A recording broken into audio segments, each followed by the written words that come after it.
Ben ritrovati a tutti qui su Radio Rossonera, mattino Milan del 20 marzo e quindi siamo in piena sosta nazionali, il primo giorno di pausa con la nazionale che deve giocare 2 partite di qualificazione, Inghilterra e Malta in queste 2 settimane, con il Milan che quindi va in analisi perché la classifica parla chiaro, e ancor più della classifica parla chiaro la classifica del 2023. Tra poco la vediamo. Enrico Boiani, ciao. Ciao, buongiorno a tutti, ben ritrovati.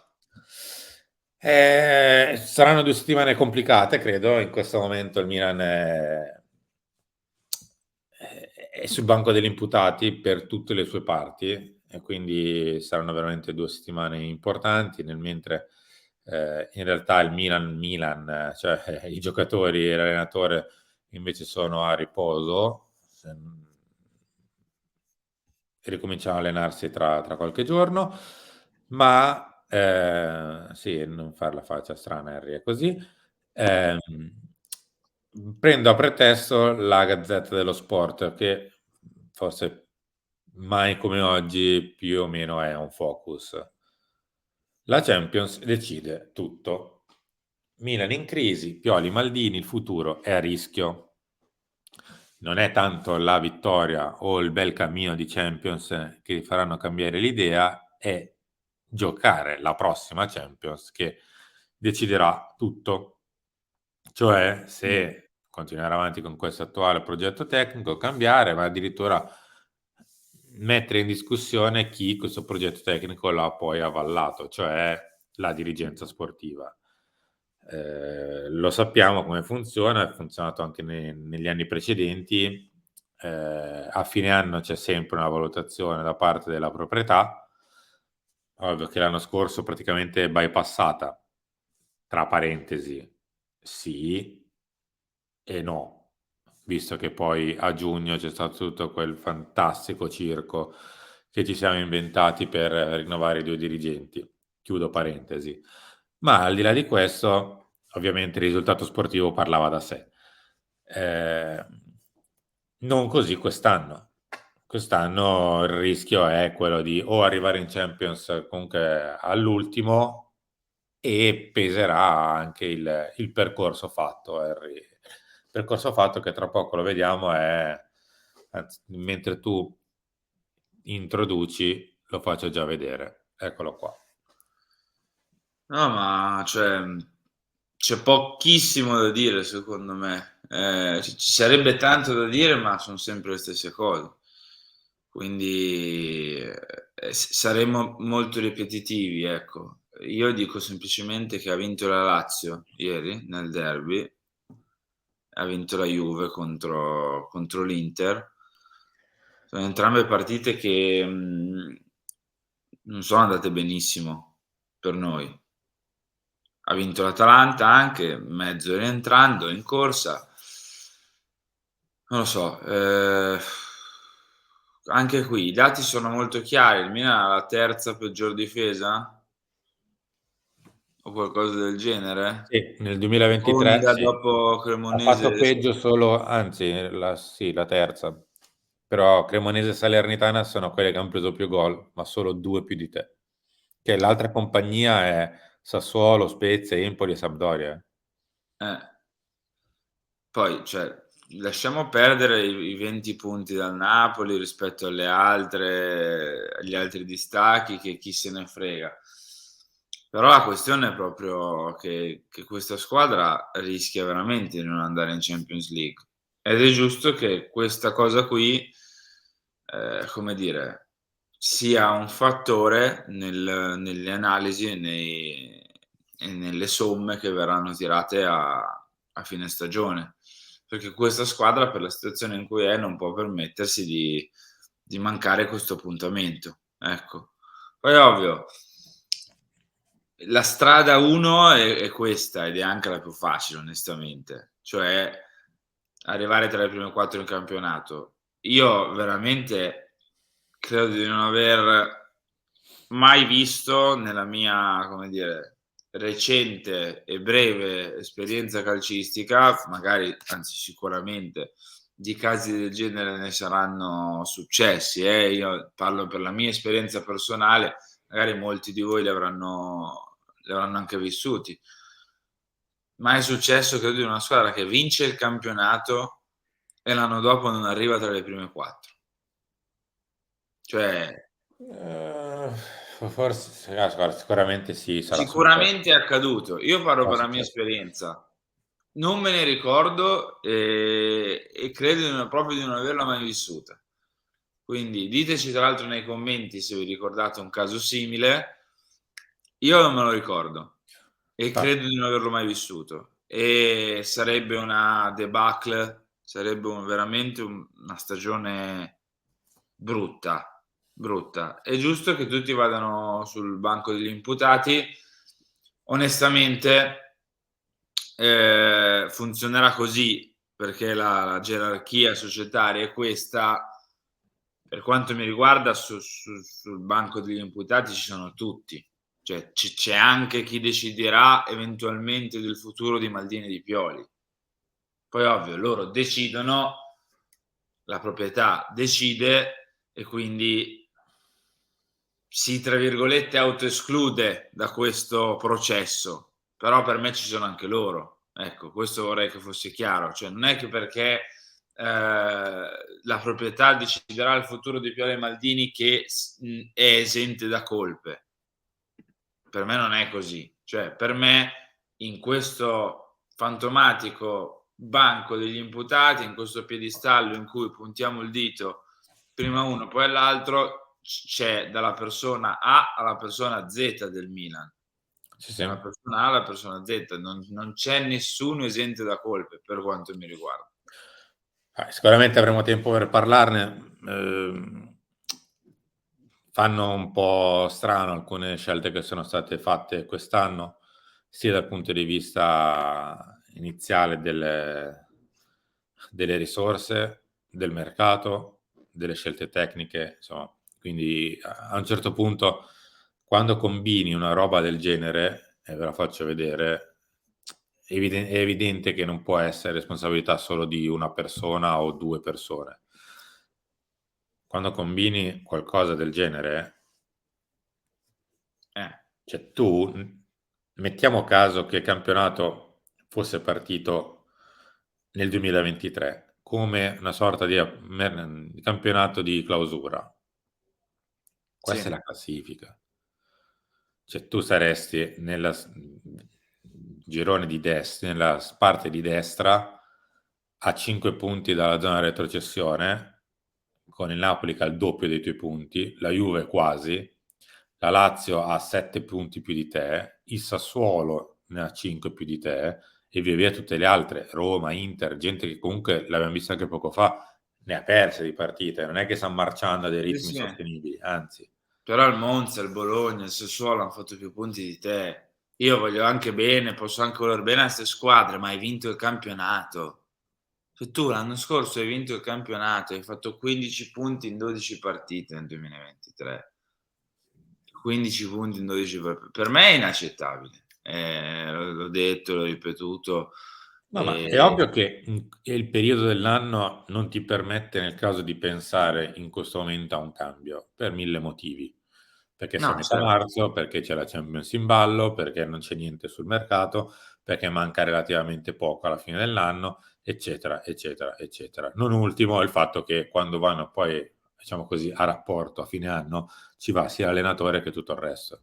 E quindi in questo momento fare un cambio dopo che abbiamo rinnovato l'allenatore, togliamo dicembre perché non si è giocato, in pratica un mese prima dell'inizio della crisi, è difficile da pensare e da fare.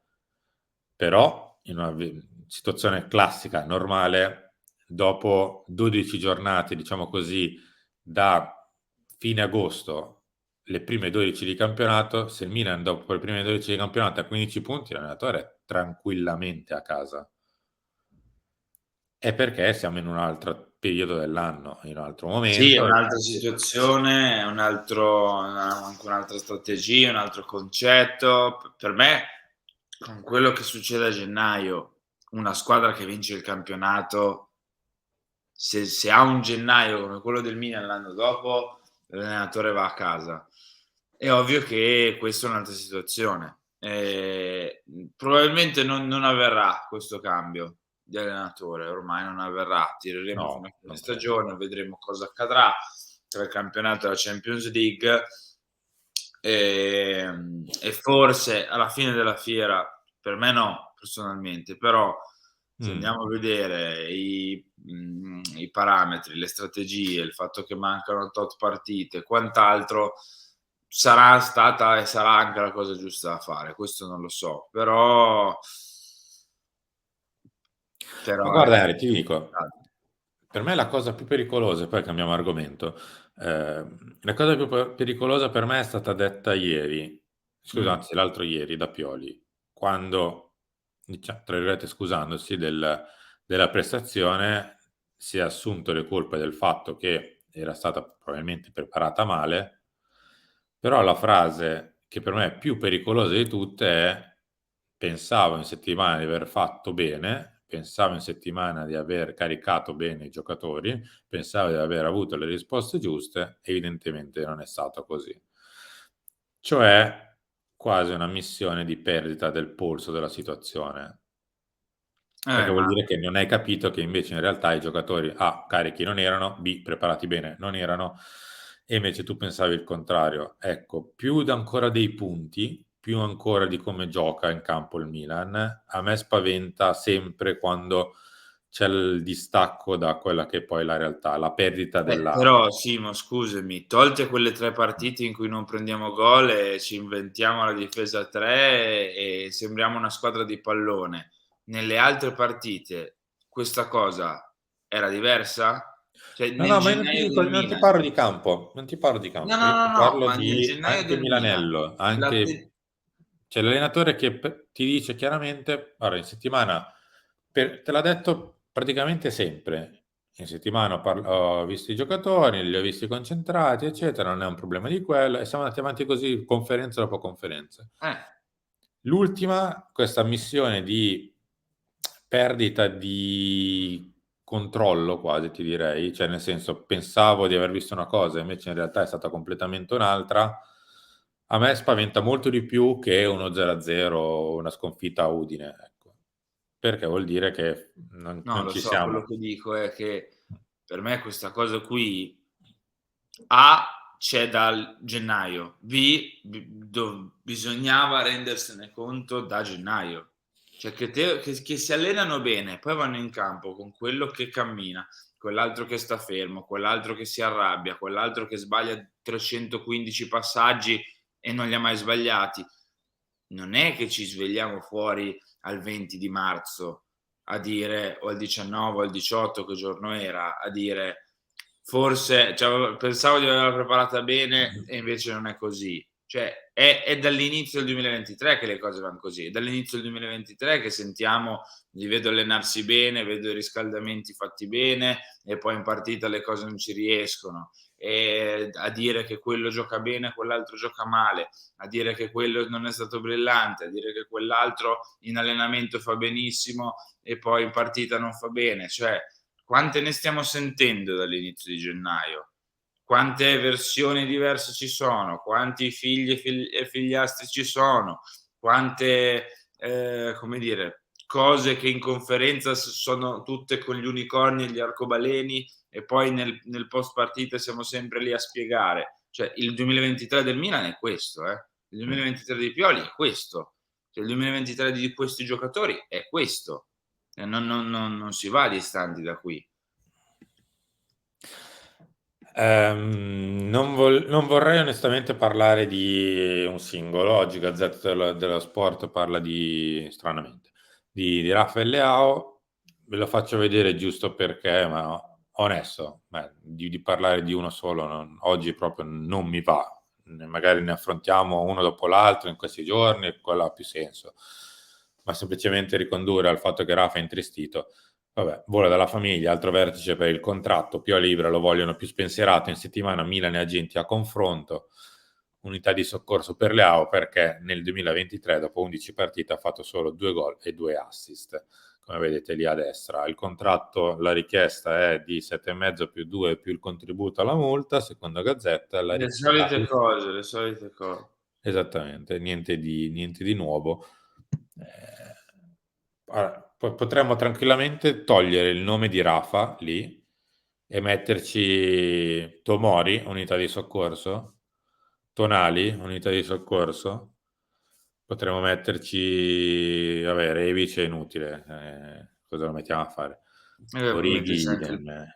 Possiamo Calulu, unità metterne di soccorso. almeno 6 o 7 in unità di soccorso, comodi, quindi Sì, puoi metterci è Benasser ovvio che che la lui faccia più portiera. discutere perché comunque è il giocatore che ha impattato di più l'anno Sì, scorso e che certo, ti vinto chiede più un'ingaggio maggiore. soldi e c'è quello più in scadenza e quello che l'anno scorso ha fatto meglio. È ovvio che si parla sempre solo di lui, ci sta onestamente, me lo prendo anche. Qui però ragazzi, cioè, siamo un po' oltre Mh. Rafael Leao. Cioè, Sì. poi so che bisogna scrivere qualcosa, Leao No, fa no, ma al di là è discutere giusto che si faccia. ed è giusto che si faccia. Per me in questo momento, come dire, se ci fermiamo a parlare, però quello ciondola, o però Tomori non è più quello dell'anno scorso. Per me rimaniamo a un livello molto superficiale della discussione, molto superficiale. Poi se vogliamo dire che c'è anche un problema dei giocatori, che questi ragazzi non sono maturi, che questi ragazzi non hanno il fuoco dentro, che questi ragazzi si son seduti, hanno la pancia piena, chi più ne ha più ne metta, che ognuno fa ormai va per la sua, diciamolo. Facciamo un discorso però più profondo e più strutturato sulla questione giocatori, non andiamo a prendere il singolo, perché per me prendere il singolo è uno sparare al piccione in questo momento qua. Chi prendi, prendi. Invece servirebbe, magari lo faremo, non lo so, nei prossimi Mattino Milan, nei prossimi appuntamenti, un discorso più approfondito, secondo me, proprio su il gruppo dei giocatori, che è inconcepibile, anche se c'hai 23 anni, perché io ne ho 26 e nella mia testa è inconcepibile, che dei ragazzi che han vinto un campionato l'anno dopo giocan così. Chiudiamo Henry con una foto. Poi ne parliamo oggi bene nel talk. Questa catena umana che si è snocciolata ieri davanti all'ippodromo La Maura, l'avete magari riconosciuto, là dietro c'è l'ingresso principale, quello che ogni tanto vi abbiamo fatto vedere. Ieri erano, secondo gli organizzatori, quasi 3.000 persone. Tra l'altro compresa anche una buona rappresentanza della maggioranza del comune, o comunque degli esponenti del partito di maggioranza in comune di Milano. Prendiamo atto e prendiamo atto anche del fatto che evidentemente nessuno vuol fare questo stadio sul comune di Milano, perché tanto zone sul comune di Milano evidentemente non ce n'è e non se ne troveranno.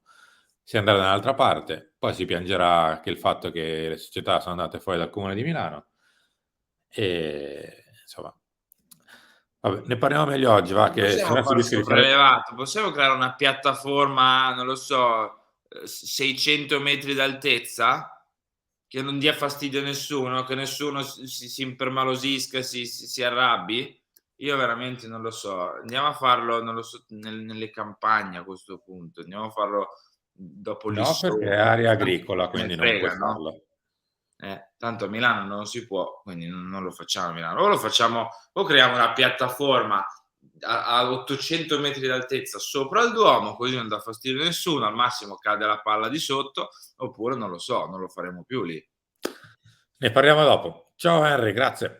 Ciao, ciao, lasciate like, diteci la vostra nei commenti sul momento del Milan, sulla classifica, sui giocatori, su Pioli, sulla dirigenza, la proprietà, tutto quello che volete. Iscrivetevi al canale se non siete ancora iscritti, abbonatevi se vi va. Grazie a tutti per essere stati qui con noi. L'appuntamento è tra pochi minuti con Chiama Milan. Gli appuntamenti di lunedì sono i soliti di sempre, quindi lunch, talk, filo rossonero e chiudiamo con Stanze di Bottoni. Ciao a tutti, a dopo.